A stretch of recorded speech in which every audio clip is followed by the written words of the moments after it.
1975, another year of stupid boomer music. Why do we even keep listening to that stuff? Get off my lawn.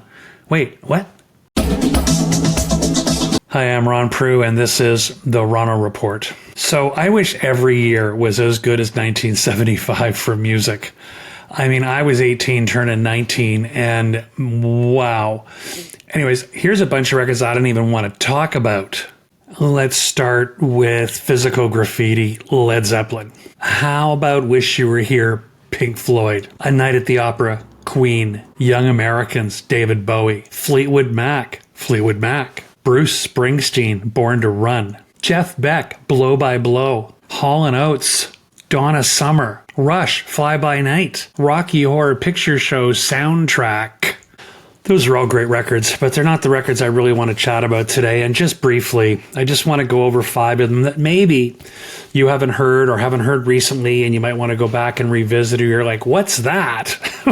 So here's 5 great records from that year that I just love. And you might too. Maybe you did. Maybe you still do. And if you haven't heard them, boy, you should probably hear them. Jan Hammer, The First 7 Days.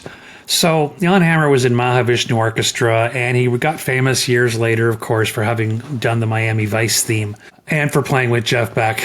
But man, oh man, this record was so cool and treated the synthesizer like a guitar in many ways. Jan Hammer was a great drummer, great composer, great synthesist. It's a fabulous synth album. If you want to hear synthesizers of the mid-70s, this is the one. Phil Manzanera, Diamond Head. So Manzanera is the guitar player for Roxy Music, but this is a super cool guitar, ambient, early, instrumental, kind of art rock, lots of things on this album. Really cool record, highly recommended. It was big in my world. Hissing on Summer Lawns. There was a lot of change happening in the world of Joni Mitchell around this time, and this record is really key. The Jungle Line is probably the most incredible piece of music of its era and was really early in the land of sampling. Love this album. It's beautiful anyways, but I really like the Jungle Line. That thing's special. Brian Eno, his fingerprints are all over everything. And the early days of ambient music really showed up in Another Green World album. Highly recommended. Of course, if you know it, you know it. But if you don't know it very well, you're like, you should just go and listen to it today.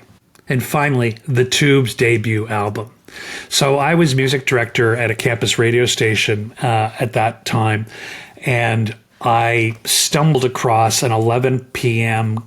concert at Massey Hall in Toronto by a band we'd never heard of called The Tubes. And I got front row center balcony tickets, and we went, and man, The Tubes are something else. If you can go and see some of their performances from the mid-70s, you'd understand why. And White Punks on Dope is just such an incredible track. Mondo Bondage, the whole thing. I mean, I'm a big Alice Cooper fan. The whole idea of theatrical rock has always been big for me. Boomer music. I know. Who doesn't want to hate a boomer? But I got to tell you, to think that these records all came out 50 years ago.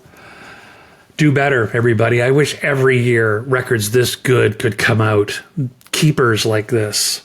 Oh, how exciting that would be. For the Ronno Report, I'm Ron Proulx. Peace out.